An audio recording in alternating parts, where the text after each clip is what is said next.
Oh, hello. What's your name? Lev. Lev? What happened to the Y? Lev is just a better name, you know? Okay, Lev. And how old are you, Lev? 11.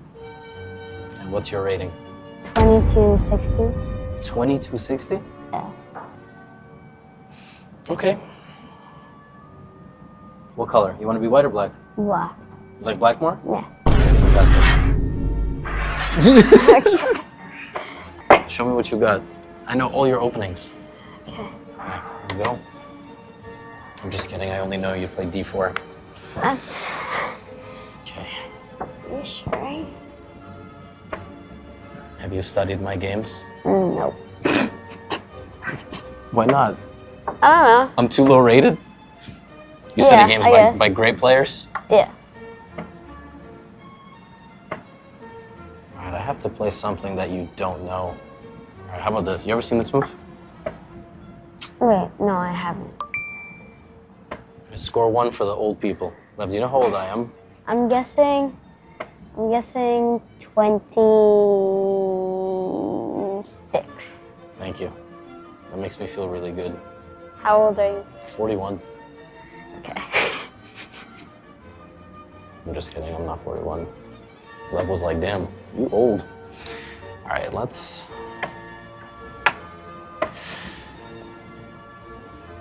I've been scared of this game the whole day. I've been thinking of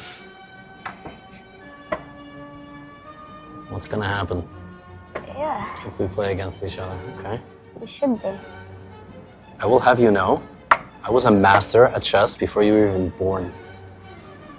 Okay, so how Was old that were for you? charge talk? How old were you? 15? Okay. I was 11 when I got master, so... You know, it's like not a competition, so that's... How about that? Kind of is a competition. How many national titles do you have? 2. Well, I have 0, so how about that? Yeah. That's... And team? Or is that just team by yourself? every single year. I mean, it's true. So you're like an 8-time national champion? If you count team, yeah. Yeah, that's gonna happen. Don't worry, we're getting there. You wish. Wait. This is hard. I'm better, but I don't know how. Says who? Says me. Fair. You know, having a worse position is my specialty. It unlocks my superpower of losing the game. I mean, it happens so often, like... That's we know how to crazy. play. Oh my goodness, that is a...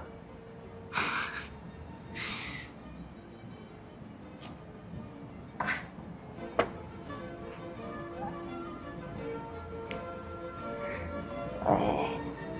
Oh yeah, that's actually a good move. By me? Or by you? Yeah, by you. I'm surprised. Very, very surprised. This guy, we brought him here, he's just talking mad trash. That is,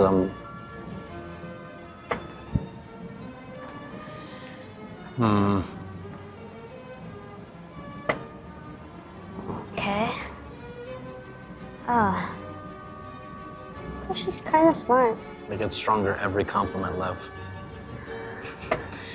That's also kind of smart. Kind of wanted to move my bishop. Yeah, I wanted to play another 3.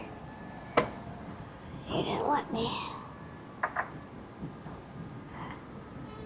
Wow. That's a very sophisticated decision. What about your bishop? You can take it if you want. No, I don't want to take it. I think my knight is strong. It is. All right, well, I'm just gonna... I'm so nervous. I'm trembling out here. Whew. You want to push? You sure? I just want to overprotect my pawn. My pawns. Am I breaking through here? You're not. No? No. Oh, no. All right, let's go for it. We gotta, it's a blitz game, right? It is. But it's 5 plus 0. So it's not really blitz. It's like rapid.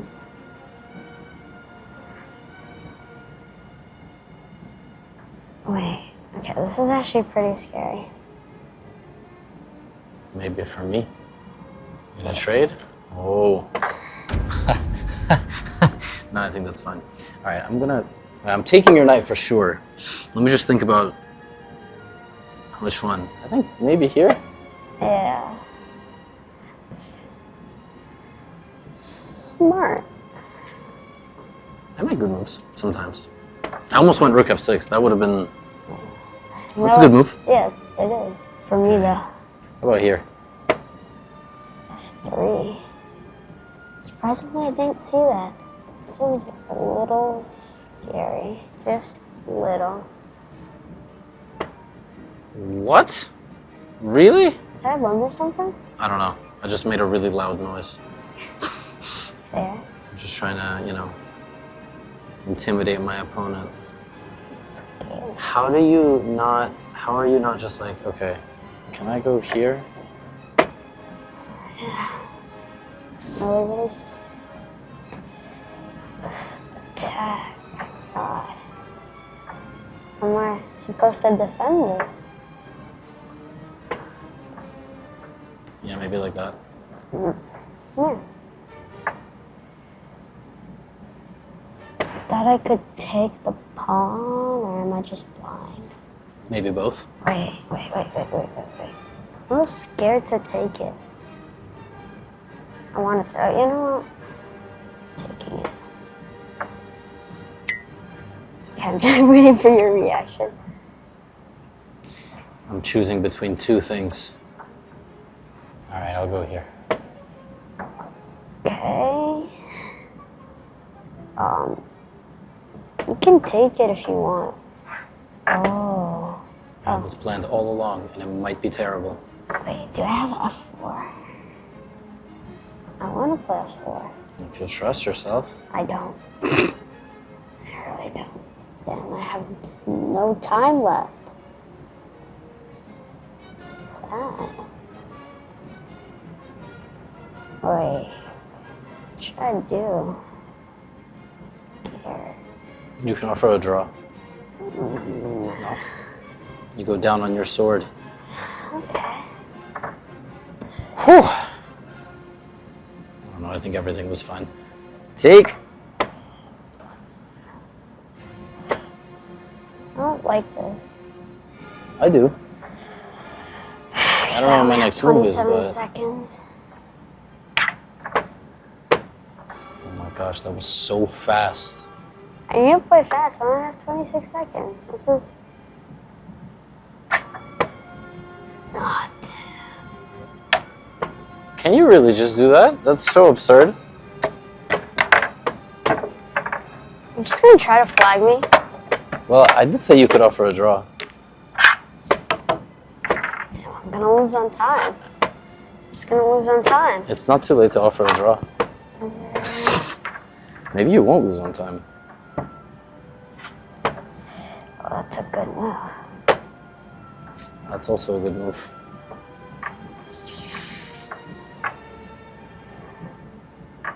Lev, what on earth is this? No!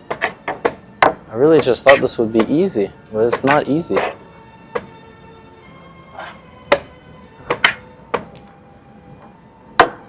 Oh my gosh! Ah!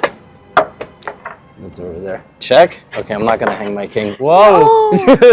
No.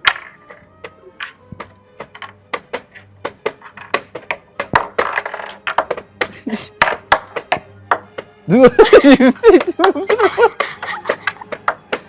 Oh. Very good. Oh my gosh. I thought, okay, but in my defense, I offered you the ability to offer 2 draws. Yeah. But you wanted to, you wanted to win. I actually think you probably were winning. Hey, it's me. I hope you enjoyed that battle. Between Lev and Levy, you will never find such a matchup of equal strength, both in terms of chess and our actual first names. Probably I had the advantage because I had the letter Y in it. Now I'm going to analyze this game. All right, if you're still here, I'm going to break this game down. It was a very fascinating positional battle, then it turned very dynamic. And I think there's a lot to learn in this game for the advanced audience. If you're a beginner, you know, feel free to stick around, obviously, but, you know, nobody blundered a queen, so it's difficult to make it relatable. No, obviously, joking aside, it is all good.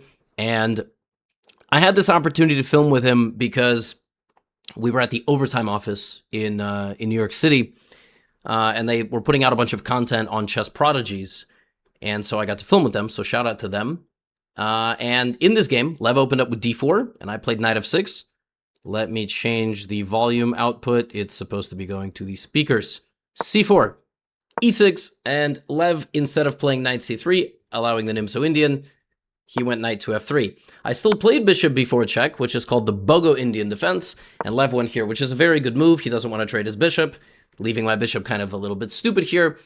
And I played a variation that, at the time, I had been studying, and I thought I would maybe catch him a little bit off guard. Now here, you surrender the big center to white, but this knight is very clumsy. It's in the way of everybody. You know, just so you understand, this position is 0.4, but if this was here, like this position would be nearly +1. And that shows you that the placement of the piece doesn't just benefit the coordination of the position, it also benefits the long-term planning, which is why you are able to play like this. And I always like to play this position like this, knight fd7 followed by e5. According to the computer, white has a little bit of an advantage due to the space, but it's really difficult to push any of these pawns. If you rush in, black immediately locks the position and gets a very easy game, and white's pieces really aren't very powerful. And so I was going to go into a more positional game against the young man, who played rook b1, which is a move. I mean, white can play like 10 different moves and kind of be okay. I played e5. And so now, you know, he has the option to lock the position completely, or basically say, hey, I don't mind if this trade happens, because if this trade happens, I have a lead in development, I have more pieces out than you, and I will be all right. Now, you know, one of the things that I'm talking about in the book that I'm writing right now, not this one, which I have promoted in a ton of videos here in 2026, and signed copies are quickly running out. I think there's maybe 100 remaining. But the next book that I'm writing, the master level book, I have a chapter on static and dynamic play. Long-term factors in the position that are stable versus changing the position with pawn structure, you know, pawn trades, pawn breaks, piece trades, piece maneuvers. It's important for black to do this because black is desperate to get some pieces into the game. And after b4, you know, black needs to make this trade to open up some prospects of potentially moving pieces into the center. Now, here between these two moves, one is better than the other. One looks better, maybe. Bishop f6 is a better move, because even though I'm only attacking the knight, my next move will also improve the position. Whereas this move, after the bishop retreats, my knight just becomes a target for a potential white attack later on. Now, I thought that I would combine knight e5 with knight c6, and this is all very accurate. But here, Lev has to play a fascinating move. He needs to move his knight just anywhere. It literally doesn't matter. He can go here and get attacked and come back. All he needs to do is avoid trading with me. Why? Because I have less development, and I have a little bit less space. I want to trade to remove one of his active pieces. And then he can attack this knight, and I don't have an easy retreating square. It's a very high-level battle here. But he traded, and now I think I got already very close to equalizing this position. He might need to play f4 and combine some play with his bishop, but he goes here, and now the position's just equal. So black has equalized, right? I have succeeded in my quest to equalize, and I felt like, okay, his position is a little bit, you know, losing the steam. So I played a very dynamic move. I played a risky move, a move that is likely not the best. I mean, a very solid move is maybe just improving the position slowly. I played f5. I sensed that right now it was time to play a little bit more dynamic, taking over the game. Now, often when you make a dynamic move, you change the nature of the game, you spice it up a little bit. You know, the kitchen gets really hot, oil is splattering everywhere, you're overheating, you're bumping into, you know, other people. The best way to play against a dynamic initiative in a position is oftentimes to meet it with fire. Like right now, b5 is the best move for white. And then I would go knight d4, and then white has to play, maybe bishop d3 or bishop h5. Bishop h5 is crazy. I cannot believe the computer wants to play bishop h5. Like, I don't understand this at all. And what is the idea after that? Like, if I play g6, then it goes knight f3, attacking my knight, leaving the bishop to hang, and then it brings the bishop back, and this transformation is good for white. Incredible. Not very human. He went bishop b2, and I went bishop f6, and now I'm looking to trade on this long diagonal. Again, I'm the more experienced player. I thought right around this moment I'm probably taking over, but he took, and he just played very solid. Now here, again, a moment for black. What do you do in this position? I was sensing that if the center doesn't open, I have a good attacking chance with f4, g5, this type of typical stuff that you would play. First of all, f4 is the best move anyway, but in a blitz game, you close the center and then you go for an attack. And so I played f4 quite quickly. He played a move I didn't really like. h3 is kind of one of these like pass back moves. You're not really sure what to do. Not only is h3 a pass back move, it's actually a massive mistake, which is, I don't know, impossible to spot, I think, in blitz. Like, I just very quickly put my knight in the middle. I can actually take this pawn. Like, normally you sack here because when they take, you win the next pawn, right? Like, if this was the position, at least you could understand why I sacrificed a bishop for 2 pawns. How can you just sack a bishop for 1 pawn? Well, white's position is so bad here. These pieces are so passive. Like, you see how the problem with this knight, it can't move. The bishop can't move. I have enough time to play f3. And white is losing because I'm threatening mate and you can't stop it. You have to already give back material. If you try to survive the checkmate, I check you, then I bring the knight hitting the bishop. Let's say you move the bishop, I just go here. And after king h2, knight g4 check, you lose. I just deliver a checkmate. So this bishop sacrifice is findable in a classical game. Takes and then f3 and then... But it's amazing how this avalanche just opens purely because white's pieces cannot move past the pawn structure. Which shows you how difficult this structure is to handle, right? Like, from the very beginning of the game, white had these 3 pawns, but this knight was in the way. And that's one of the reasons why, sometimes the best move is actually to go knight b1, knight c3, believe it or not. Anyway, I played knight e5. I did not spot bishop h3. I really like Lev's move here. It's the only move in the position. Black is trying to take over the game. And if the bishop were to move, the attack would continue. I would play queen g6, etc. Maybe already I would, yeah. Anyway, he plays knight f3. And you will notice that on video, I was very impressed because his idea of h3 was designed to not be pinned. That's why he went h3. And knight f3, bishop e6, taking his bishop is you'd think a knight is better than a bishop, but I'm getting rid of a very bad bishop for him, and my bishop doesn't really have a place to go. So that's why I didn't take his bishop. Instead, I went bishop e6, and he went queen e2, and here there's an important moment in the game where I need to decide what I'm doing. I obviously considered attacking his queen side, but I figured he's already advanced there, so I wouldn't attack him here and here. I can play g5. This is obviously a very natural move, but one move that I'm always anticipating he can play is c5. And you have to be ready for stuff like this. Like, if you want to go attack somebody, you have to be ready for a counterattack on the other side of the board. And so I played rook e8 because I was like, okay, well, if c5, maybe I'll go d5. There might be a position in the future where my rook will be opposite this queen, and I'll have a nice game. That's why I went here. He went rook c1. And so now, this is a very high-level moment in this game of what the best move is for black. And, when I was re-watching the video, I looked at this position. I was like, do I have time to just play pawn to c5? Pawn to c5 locks the center for good. If he trades with me, I get this d-file to target that absolutely miserable bishop. If he doesn't take my pawn and he trades knights with me, I take with the pawn or the queen, and I just have a very nice position where in the long run, his bishop is just really bad. And then maybe I can slowly build up a kingside attack anyway. But it's blitz. You don't always have the time to, decide if you want to play slow or fast, and I decided to play fast. And here is another moment. Another very important moment, which I probably should have considered a little bit more here. Where do I take before continuing the attack? Now, queen takes looks good.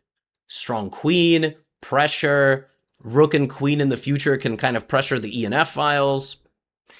And if d takes, you know, I was thinking he'll go c5 and maybe trade the bishop with me, whereas queen takes c5, I always have d5. So I thought for a while, and I chose wrong, obviously. When you want to launch a pawn storm, you kind of need to lock the center. If c5 were to be played here, f3 would simply be too fast and too strong.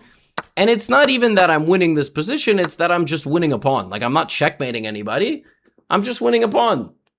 Which makes this very difficult to get any counterplay. f3, there's h5, c5, there's g4. And I would have needed to evaluate my attack is still faster. Because even though he's going to trade bishops with me, ultimately, we're going to get to a position where I'm quicker here. Like, take, you know, king moves or some queen move here. I'm faster. I chose wrong, though, and it allowed Lev, you know, to try to stabilize. Ultimately, he actually defended the attack really well. And then I sacrificed the pawn, which I thought I was winning back quite quickly, but he was defending, man. I mean, this kid was in this game the whole time. All I had on him was a little bit of a time advantage, and in the scramble, instead of continuing to hunt me down, he opted for a queen trade, and I tried to, you know, make things complicated here. And I think this position is ultimately just equal. Like, we were just in an endgame and in a time scramble. Like, he completely held me to an equal game the entire time. I had maybe one small chance. But obviously, you know, we're playing competitive chess. Flagging is on the table. And I ended up beating him on time. Obviously, I wouldn't have played like this in a game. You know, we were in a scramble. I had a time advantage. And he is winning here for like one move if he just goes back to f2. But ultimately, it's a draw. And then he blundered his rook in the time trouble. And, well, I mean, you saw it, you know, etc. But really, this was a draw. Like, for all intents and purposes, I was a little bit better. I outplayed him for a little bit, and then he just outplayed me back, didn't let me capitalize on my advantage. As far as I'm concerned, you know, we made a draw, and very good player. So, I hope you enjoyed this video. There was, you know, this video is not connected to any other part of a series or anything like that, but these kids are monsters, man. Kids are really, really good. And, yeah. What more do you want me to say? That's all I have for you today. As always, you want a signed book, get them before they're sold out. Link is always in the description. You want a ticket to the Europe tour, you know where to find it. Mandatory post-video shoutouts. I'll see you in the next video. Get out of here.